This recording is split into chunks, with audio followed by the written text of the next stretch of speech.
오늘 하나님의 말씀 빌립보서 4장 4절에서 7절 말씀입니다. 빌립보서 4장 4절에서 7절 말씀 같이 한번 읽도록 하겠습니다. 시작. 주 안에서 항상 기뻐하라. 내가 다시 말하노니 기뻐하라. 너희 관용을 모든 사람에게 알게 하라. 주께서 가까우시니라. 아무것도 염려하지 말고 다만 모든 일에 기도와 간구로 너희 구할 것을 감사함으로 하나님께 아뢰라. 그리하면 모든 지각에 뛰어난 하나님의 평강이 그리스도 예수 안에서 너희 마음과 생각을 지키시리라. 아멘. 오늘 말씀의 제목 한번 같이 읽어볼까요? 시작. 하나님의 성품 기쁨의 열매. 한 번 더 읽습니다. 시작. 하나님의 성품 기쁨의 열매. 아멘. 오늘 이제 하나님의 성품, 우리 성령의 9가지 열매 세 번째 시간, 그 두 번째 열매로 기쁨의 열매, 희락의 열매에 대해서 여러분과 함께 살펴보는 시간 갖도록 하겠습니다. 자, 앞뒤 좌우로 인사하고요. 우리 온라인 예배 드리신 분들 가족들로 앞뒤 좌우로 인사합니다. 시작. 하나님의 기쁨이 우리 안에 넘칩니다. 시작. 하나님의 기쁨이 우리 안에 넘칩니다. 진정으로 기뻐하겠습니다. 시작. 진정으로 기뻐하겠습니다. 아멘. 사랑하는 여러분 매일매일 매 순간 기뻐하며 살고 싶죠? 아멘. 그죠? 매일 기뻐하며 살고 싶을 거예요. 걱정, 근심 대신에 기쁨과 희락이 내 안에 넘쳤으면 좋겠죠? 아마도 이 바람은요, 우리뿐만이 아니라 이 세상을 살아가는 모든 사람들의 바람이고 모든 사람들이 이루고 싶은 커다란 꿈일 것입니다. 그리고 이 바람을 위해서 지금 이 순간도 많은 사람들이 그 꿈을 이루기 위해서 각자의 삶의 자리에서 정말 열심히 애쓰며 살아가고 있다는 사실입니다. 자, 그런데 여러분, 성경은 이 기쁨의 열매를 우리가 노력해서 얻을 수 있는 열매라고 얘기했습니까? 아니죠. 성경에서는요, 이 기쁨의 열매를 내가 노력해서 얻을 수 있는 노력의 열매가 아니라 무엇의 열매?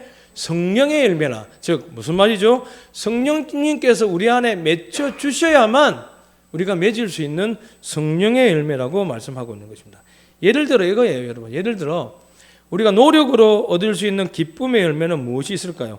애쓰고 노력하면 얻을 수 있는 기쁨의 열매가 바로 우리가 잘 아는, 우리가 누리고자 하는 행복이라는 열매라는 거죠. 이 행복이라는 열매는요, 내가 노력하고 내가 애쓰면 어느 정도 얻을 수 있는 기쁨의 열매라는 것입니다. 그런데 우리가 아무리 노력하고 아무리 애쓰더라도 하나님께서 맺게 해주시지 않으면 맺을 수 없는 기쁨의 열매가 있습니다. 그 열매가 뭐라고요? 바로 희락의 열매라는 거죠. 오늘 여러분과 살펴볼 희락의 열매인데, 이 희락의 열매를 진정한 기쁨의 열매라고 하는 것입니다. 우리가 노력해서 얻을 수 있는, 여러분, 행복이라는 열매는요, 대부분 나의 육신과 나의 마음을 만족시키는 것밖에 안 된다는 것이죠. 즉 나의 눈과 귀와 마음의 만족을 통해서 열매 맺을 수 있는 이 행복이라는 열매는요, 자, 그러나 여러분, 이 행복이라는 열매는요, 환경과 조건에 제한적이라는 것을 알아야 된다는 것입니다. 즉 무슨 말이냐면요, 내가 좋은 환경이나 좋은 조건 하에서는 이 행복에 대한 만족도가 더 많이 올라갈 수는 있어요. 그런데 환경과 조건이 어려우면 이 행복이라는 만족도가 어떻게 되죠? 바닥으로 떨어질 수밖에 없다는 것입니다. 반면에 성령의 열매인 기쁨의 열매는요, 행복과는 다르게요, 좋은 환경과 좋은 조건에 따라 변하는 것이 아니라는 사실이에요. 우리 사도행전 16장에 보면 우리 바울과 실라가 어떤 장면이죠? 바울과 실라가 복음을 전하다가, 예수님의 복음을 전하다가 감옥에 갇힌 사실 여러분 잘 기억하실 겁니다. 이들은요, 차가운 감옥 바닥에 쇠사슬이 묶인 채로 피를 흘려가면서 힘없이 앉아 있었습니다. 그런데 갑자기 한밤중에 일어나서 어떻게 했죠? 한밤중에 일어나서 내 신세가 왜 이렇지? 주님, 내가 복음 전하다가 일어났는데 왜 나는 이런 감옥에 정말 억울합니다. 이렇게 했습니까? 아니었죠. 바울과 실라는 이렇게 복음 전하다가 자기가 감옥에 갇힌 것에 대해서 어떻게 했다? 감사함으로, 찬송함으로 주님 앞에 나갔다는 사실입니다. 즉 이런 기쁨의 열매는요, 바울과 실라와 같이 내 눈과 귀와 입과 내 마음을 만족하는 것이 아니라 그것과 상관없이 하나님께서 채워주시는 하늘의 열매일 줄 믿습니다. 다시 말하면 이거예요. 여러분. 이 PPT를 잘 보세요. 다시 말하면 행복의 근원은 어디에 있다? 내 마음에 있다면 기쁨의 근원은 어디에 있다? 하나님 그 자체가 기쁨의 근원이에요. 행복은요, 내가 무엇을 가짐으로써 내가 만족하는 마음이라고 한다면, 기쁨은 하나님 그 존재 자체만으로 만족하는 게 성령의 열매인 기쁨일 줄 믿습니다.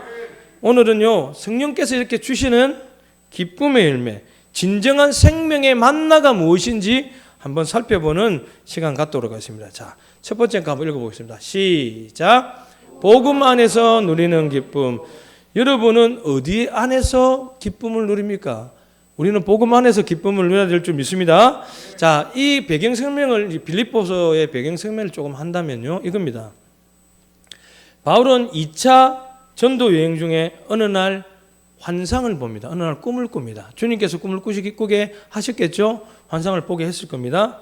그런데 그 환상 중에 유럽을 와서 자기들을 도와달라는 절규를 듣게 됩니다.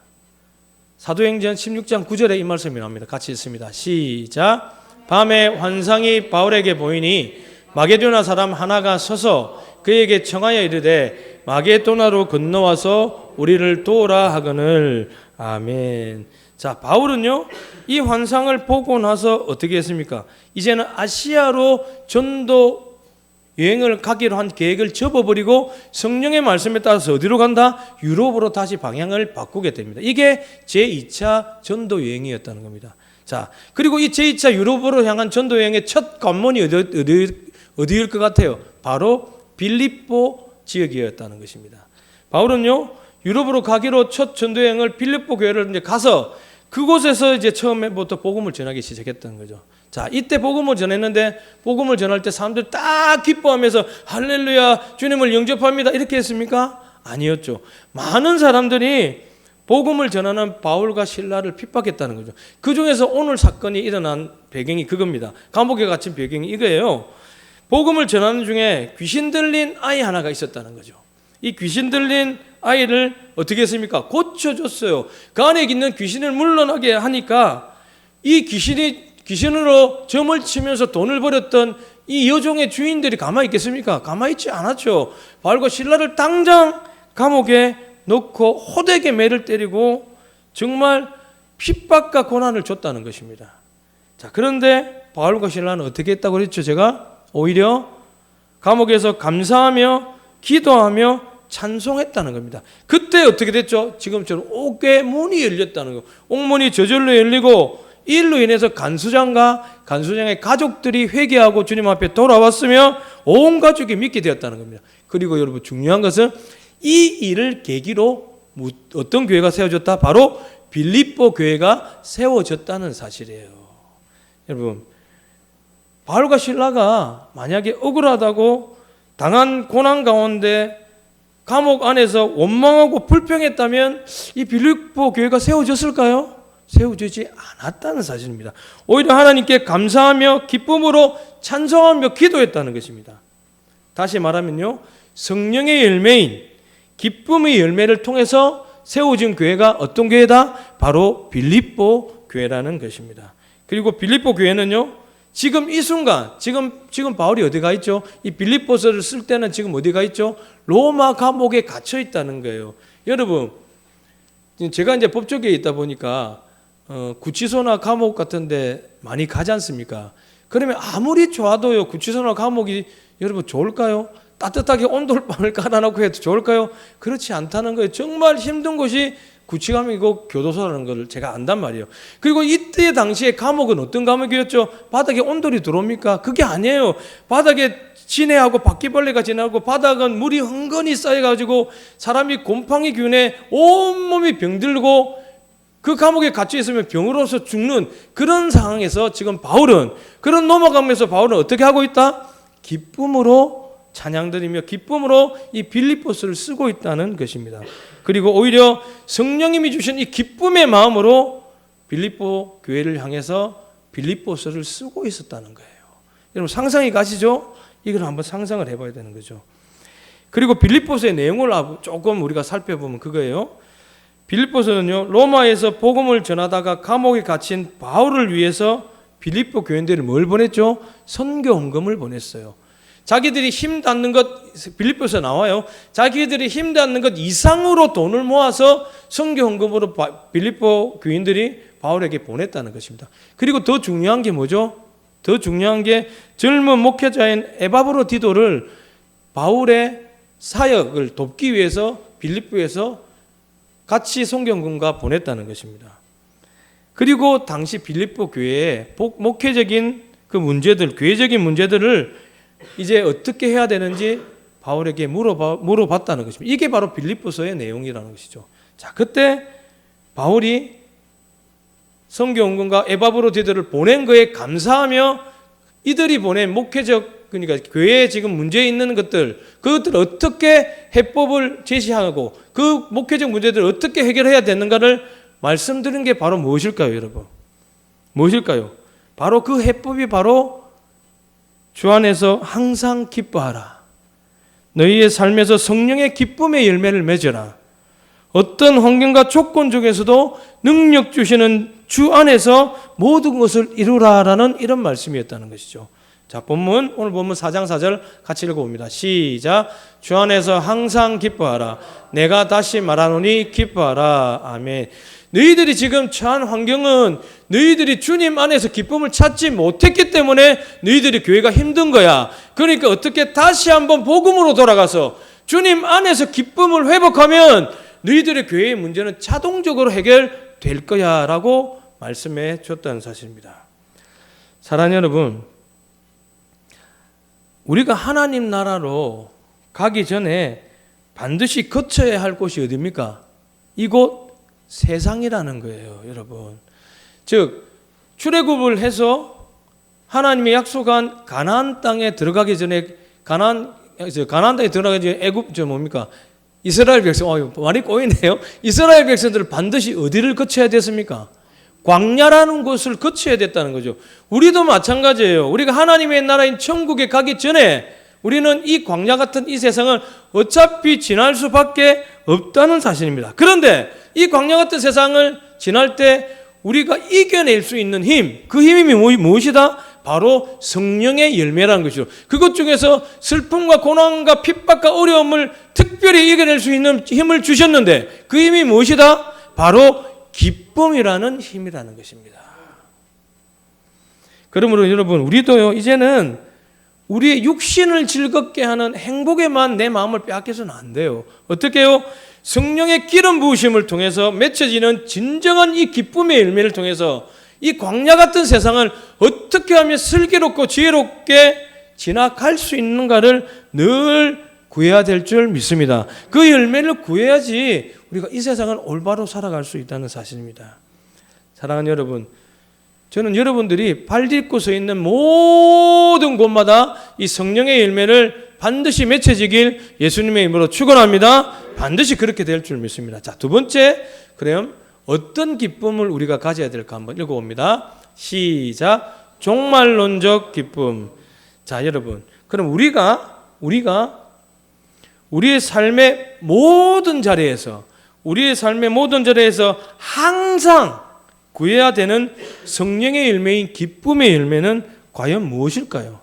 자, 그러면 그동안 우리가 속한 교회가 생각하고 구해왔던 기쁨의 열매는 과연 무엇이었을까요? 요한삼서 1장 2절입니다. 같이 읽습니다. 시작. 사랑하는 자여, 내 영혼이 잘됨 같이 내가 범사에 잘되고 강건하기를 내가 간구하노라. 아멘. 여러분, 이 목사님들 이 말씀 정말 인용 많이 해요. 축복할 때 인용을 많이 하는데요. 여러분, 우리가 그동안 구해왔던 기쁨의 열매는 이것에만 한정되어 있었다는 것을 우리가 인정해야 돼요. 뭐냐면요, 그동안 우리가 생각하고 누려왔던 기쁨이라는 것은요, 쾌락은 아닐지라도 세상 사람들이 말하는 기쁨과 크게 다르지 않았다는 거예요. 범사에 잘되고 강건하는 것이 바로 예수님을 믿는 이유였다는 거예요. 여러분 가슴에 손을 얹고 생각해 보세요. 내가 강건하고 내가 잘 되는 것이 내가 예수님 믿는 이유였다는 거예요. 그리고 내가 예수님 믿고 복 받는 것이 내가 예수님 믿는 단 한 가지 이유였다는 거예요. 우리가 그렇게 지금까지 살아왔다는 거예요. 이것이 바로 가난한 시대를 지나온 우리 선조들이 가졌던 믿음의 또한 복음의 핵심이었다는 것입니다. 자, 여러분, 이제는요, 사랑하는 여러분, 이제는 이런 신앙에서 우리가 한 단계 뛰어넘어야 돼요. 물론 제가 여러분께 말씀드린 기복신앙이 나쁜 것만은 아니에요. 기복신앙은 아니고 이 신앙은 절대 잘못된 것이다. 저는 이런 말 한 적이 없어요. 그건 아니에요. 기복신앙이 반드시 잘못된 것이라고 얘기하는 것은 아닙니다. 그런데 이제는요, 이 코로나 시대를 특별히 맞이해서는 이제는요, 어떻게 해야 되냐면요, 이것을 뛰어넘어야 될 줄 믿습니다. 나 중심의 신앙을 뛰어넘어야 되고요. 이제는 삶의 풍요와 성공과 행복이라는 열매가 아닌 하나님 중심의 무엇이죠? 진정한 성령의 열매를 맺어서 그것을 이웃과 지체들과 함께 나누어야 된다고 생각해야 된다는 것입니다. 어떤 집사님이 저에게 이런 말씀을 하셨어요. 목사님, 요즘 젊은 사람들이 왜 교회를 오지 않는 줄 아세요? 그 이유는요, 요즘 젊은 사람들이 교회를 오지 않는 그 이유는요, 먹고 살만하니까 나오지 않는 거예요. 우리 때는요, 이때 라떼가 나와요. 라떼는요, 우리 때는요, 먹고 살기 힘들었던 우리 시절에는요, 교회 오지 말라고 해도 왔다니까요. 그래서 교회 문만 열면, 교회 간판만 달면, 교회 개척만 하면 금방 부흥신되는 시대가 우리 시대였어요. 그러니까 그렇게 풍요로운 삶이 우리에게 복만은 아닌 것 같아요 라고 저에게 이런 말씀하셨어요. 그런데 여러분, 저는 그 말씀을 듣는 순간 저에게는 다른 말로 들렸어요. 그 집사님이 그렇게 말을 했지만 제 마음에는 그 말이 다른 의미로 들렸는데, 어떤 의미로 들렸냐면 이런 의미로 들렸어요. 목사님, 예전에 어렵게 살 때에는 예수 믿고 복받아 잘 살려고 사람들이 교회로 왔지만 지금은 그렇게까지 힘들게 밥 굶고 사는 사람이 없습니다. 그래서 지금은요, 그 사람들을 교회로 다시 인도하려면 우리가 먼저 거룩하고 구별된 삶을 살아야 되고요, 그리고 하나님의 자녀로서 세상이 감당치 못할 믿음의 자녀로서 바로 서야 합니다. 이렇게 삶의 자리에서 아름다운 하나님의 자녀로서 하늘의 열매를 맺고 그들에게 본을 주고 감동을 보여야만 이제 그들이 다시 교회로 올 수 있을 것입니다. 저는 이런 소리로 들리더라고요. 즉, 이 말이 뭐냐면요, 진정한 삶을 믿지 않는 자들에게 우리가 보여줘야 된다는 사실이에요. 그동안요, 나 복 받았어. 교회 가니까 우리 애들이 잘 되고, 교회 가니까 우리 남편이 이제는 정신 차리고 돈 잘 벌고, 교회 가니까 우리 아이 좋은 대학 가고, 교회 가니까 우리 아이 좋은 직장 가지고, 교회 와봐, 너희도 그렇게 될 수 있어. 이거였다니까요, 지금까지. 그런데 이게 아니에요. 이제는 이런 신앙을 탈피해서 좀 더 높은 신앙으로 가야 될 줄 믿습니다. 주님 앞에 바로 나가야 되는 거예요. 자, 여러분, 요즘 청년들이 교회 떠나는 이유가 이거였어요. 한번 보세요. 60%가 교회 세습 등 이미지가 실추된 거예요. 즉, 이 말이 문제에서 아이고 너거나 잘해라. 말 그대로 그거예요. 교회 청년들 왜 교회를 떠나는 줄 아세요? 내가 교회 다녀보니까 우리 엄마 아빠 신앙생활 하는 거 보니까 개차반이야. 야, 저게 뭔 목사야, 저게 뭔 장로야, 저게 뭔 집사야. 야, 저럴 것 같으면 나 교회 안 가고 착하게 그냥 살래. 이런 마음이었다니까요, 이 아이들이. 이런 신앙을 가지고는요, 이제는 이 아이들 교회로 이끌 수가 없어요. 우리가 정말 조금은 손해보더라도, 우리가 정말 조금은 내가 핍박받더라도 정말 원칙적인 신앙, 주님 앞에 바로 서는 신앙, 이 신앙을 가져야 될 줄 믿습니다. 이 신앙이 가져야지 우리 아이들이 돌아올 수 있다는 것입니다. 사랑하는 여러분, 우리의 신앙도 이제는요, 그동안 복을 받아 누리는 신앙, 입으로만 전하는 복음이 아니라 정말 삶으로 복음을 보여줘야 될 때가 이제는 왔다는 것입니다. 그동안은요, 성령의 은사를 받아서 풍성한 열매를 맺기 위해서만 달려왔다면요, 이제는 그것보다 삶으로 나타나는 성령의 열매를 맺는 신앙이 더욱 중요할 때일 줄 믿습니다. 여러분, 이겁니다. 예수 믿고 환경이 달라지기를 바라서는 안 돼요. 예수 믿고 내 환경이 달라지기를 바라는 믿음을 이제는 버려야 돼요. 뭐죠? 환경이 달라지지 않고 환경은 그대로 있지만 내가 달라지는 게 복음일 줄 믿습니다. 내가 달라져야 되는 거예요. 내 안에 그런 열매가 맺혀져야 되는 거예요. 즉 고난과 핍박과 어려움에도 그럼에도 불구하고 내 안에 진정한 성품, 하나님의 성품인 기쁨의 열매를 맺어야 될 때, 그때가 바로 하나님께 영광 돌릴 때인 것입니다. 그러나 여러분, 우리가 인생을 살다 보면요, 기뻐할 수만 없는 상황이 정말 많이 옵니다. 그런데 진정한 기쁨은 무엇일까요, 여러분? 한번 생각해 봐야 돼요. 기뻐할 수 없는 상황에서도 우리가 기뻐할 수 있습니까? 성경에는 어떻게 나와 있습니까? 한번 봅시다. 데살로니가전서 5장 16절에서 18절 같이 읽습니다. 시작. 항상 기뻐하라. 쉬지 말고 기도하라. 범사에 감사하라. 이것이 그리스도 예수 안에서 너희를 향하신 하나님의 뜻이니라. 아멘. 도저히 기뻐할 수 없는 상황에 서서 기뻐하고, 도저히 감사할 수 없는 상황 속에서도 감사하고, 도저히 내가 기도 드릴 수 없는 상황 속에서도 기도하는 것, 이게 바로 성경이 말하는 하늘의 기쁨의 열매라는 것입니다. 바울은요, 복음을 전하다가, 바울은요, 하나님 일을 하다가, 바울은요, 죽어가는 영혼들을 구하다가 감옥에 갇히게 된 거예요. 그런데 바울은 하나님 진짜 살아계시기는 한 겁니까? 하나님이 살아계시면 나를 왜 이런 감옥에 보내셨습니까? 이렇게 하지 않았죠. 오히려 원망과 불평의 입술을 닫아버리고 하나님 앞에 기쁨으로 감사하며 나갔다는 것입니다.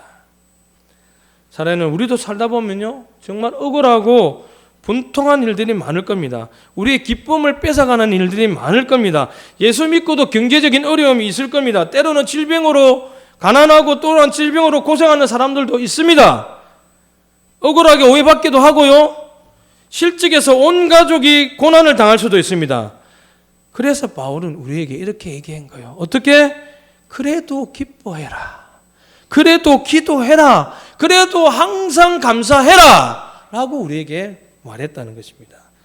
사랑하는 여러분, 이게 바로 진정한 기쁨의 열매일 줄 믿습니다. 우리가 성경에요, 기쁨이라는 단어가 이렇게 되어 있어요. 헬라어로 카라라는 단어가 있습니다. 이 카라라는 단어의 뜻이 이렇게 되어 있습니다. 가로 안에 있는 거 정말 중요하니까요, 우리 그 뜻을 한번 읽어봅시다. 시작. 세상에 모순이 존재하고 내 삶 속에 고통이 남아 있지만 예수님이 곧 이 땅에 오신다는 기대에서 오는 종말론적 기쁨.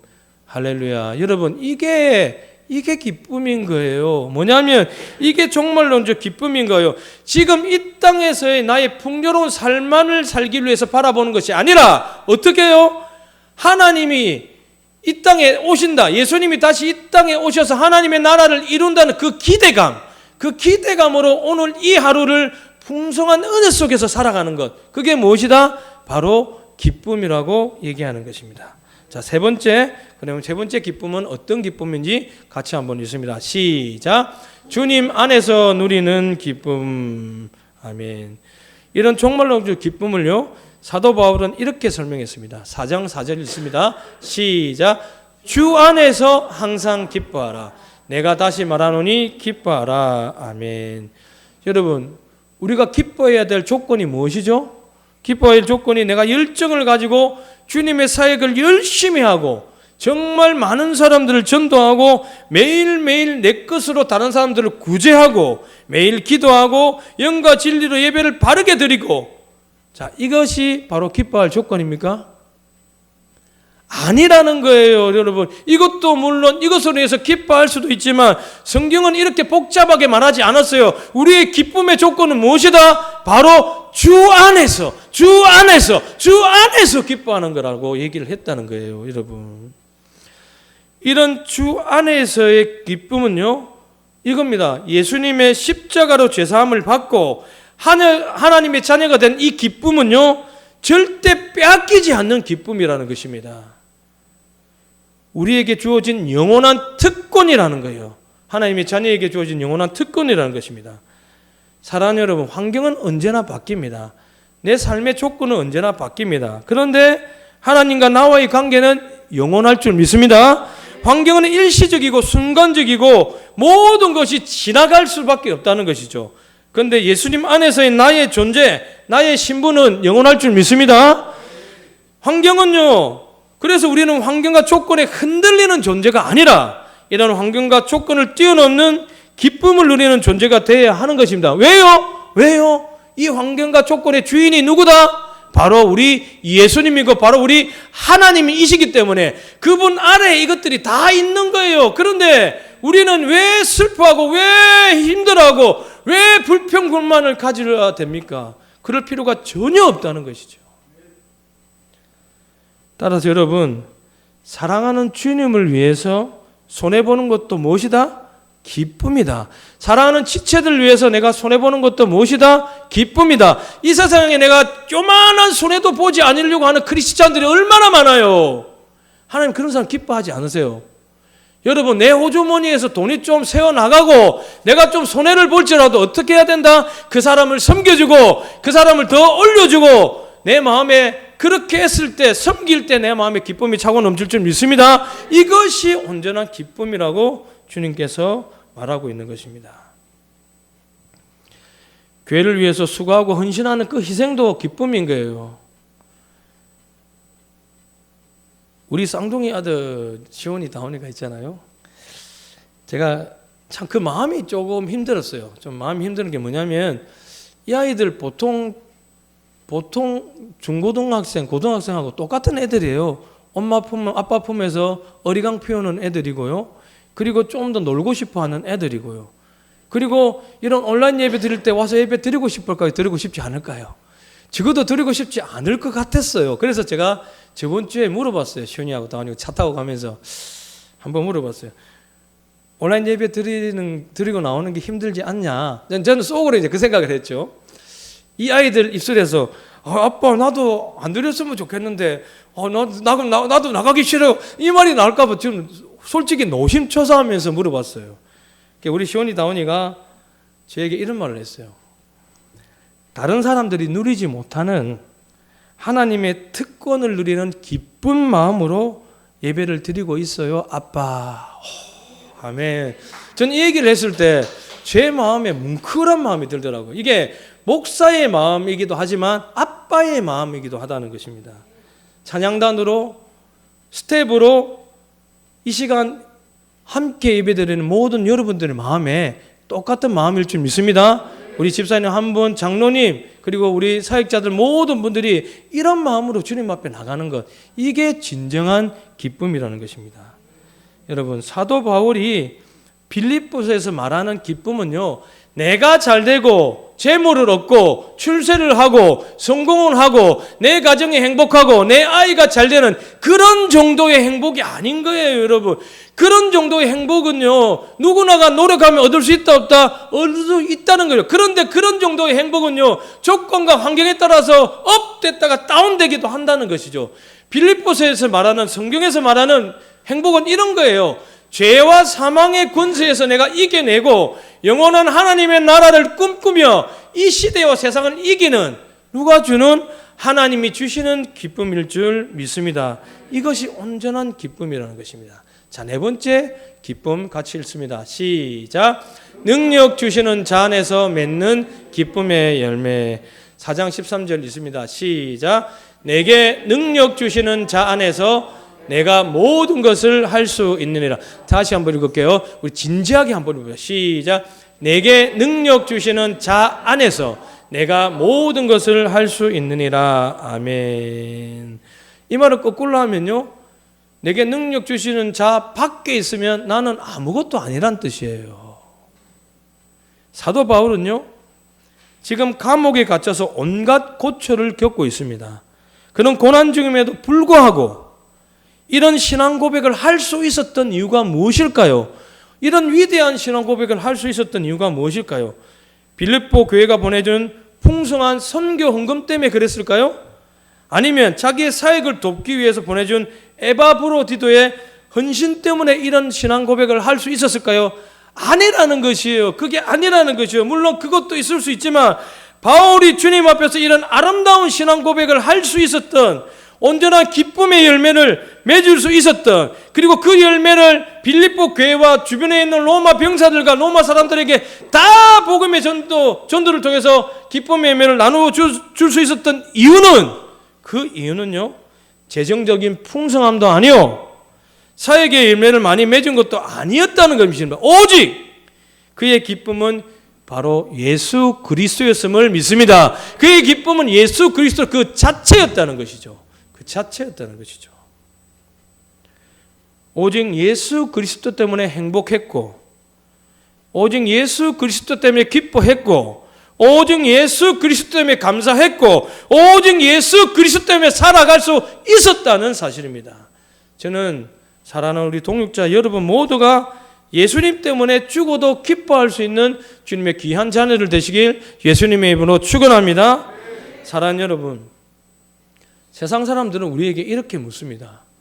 세상 사람들은 어떻게 묻냐면요, 신앙생활 그렇게 열심히 하면 무슨 보상이 있어? 쉬는 날에도, 그들이 말하는 쉬는 날은 주일날입니다. 쉬는 날에도 그렇게 열심히 예배 드린다고 무슨 유익이 있어? 먹고 마시고 노는 것도 제대로 못하면서 뭐 때문에 그러는지 나는 도저히 너를 이해할 수 없어. 우리 직장 사람들이 저한테 그런 하는 소리예요. 무슨 낙으로 살아 도대체 너희들? 성경 열심히 보면 좋은 대학 가? 좋은 직장 가져? 돈 많이 벌어? 사랑하는 여러분, 이제는요, 우리는 이 질문에 대해서, 세상 사람들이 하는 이 질문에 대해서 정확한 대답을 분명히 가져야 될 줄 믿습니다. 정확한 대답을 분명히 가지고 있어야 돼요. 바울의 삶을 보십시오. 바울의 삶을 볼 때요, 인간적인 면으로 볼 때는요, 그렇게 행복한 사람이 아니었습니다. 그는 굶주리고요, 헐벗고 병들고 매맞고 괴로워하며 살았다는 것입니다.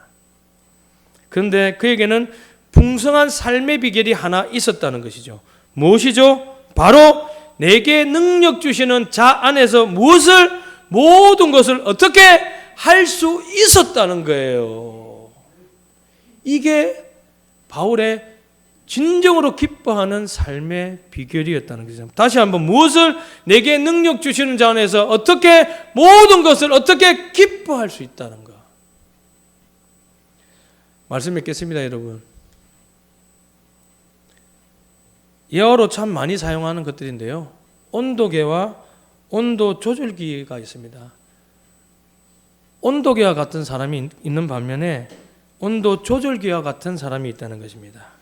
온도계는요, 날씨가 추우면 온도가 따라 내려갑니다. 온도계는요, 날씨가 더우면 온도가 따라서 올라가 버립니다. 이런 사람은요, 환경에 따라서 믿음이 변질될 수밖에 없다는 것이죠.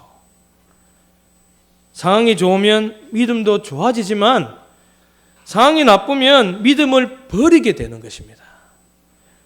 그러나 온도 조절기와 같은 사람은요, 온도 조절기는요, 날씨가 추워지면요, 온도를 올려줘요. 따뜻하게.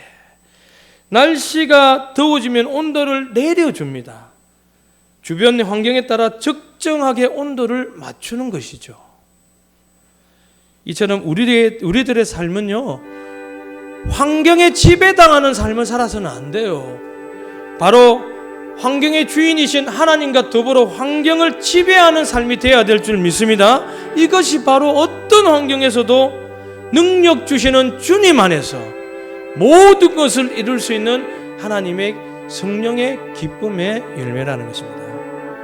사랑하는 여러분, 이제요, 우리 어떤 환경에서도 정말 기뻐하며 삽시다. 고난과 고통 중에서도 정말 기뻐하며 삽시다.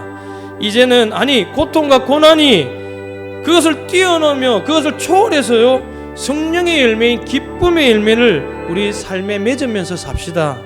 이것이 바로 십자가를 지는 이 마지막 시대의 삶이며 여분의 기름을 준비한 슬기로운 다섯 처녀와 같은 성령의 열매를 맺는 삶일 줄 믿습니다.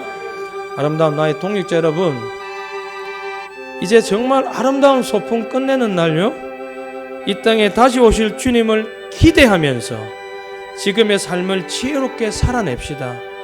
그래야 주님 오시는 그날 우리 모두가 진정한 기쁨의 열매를 맺으며 하나님 앞에 올려드리는 진정한 하나님과 하나님의 딸과 하나님의 아들과 하나님의 종이 되길 예수님의 이름으로 축복합니다. 이제 함께 우리 결심 기도하는 시간 갖도록 하겠습니다.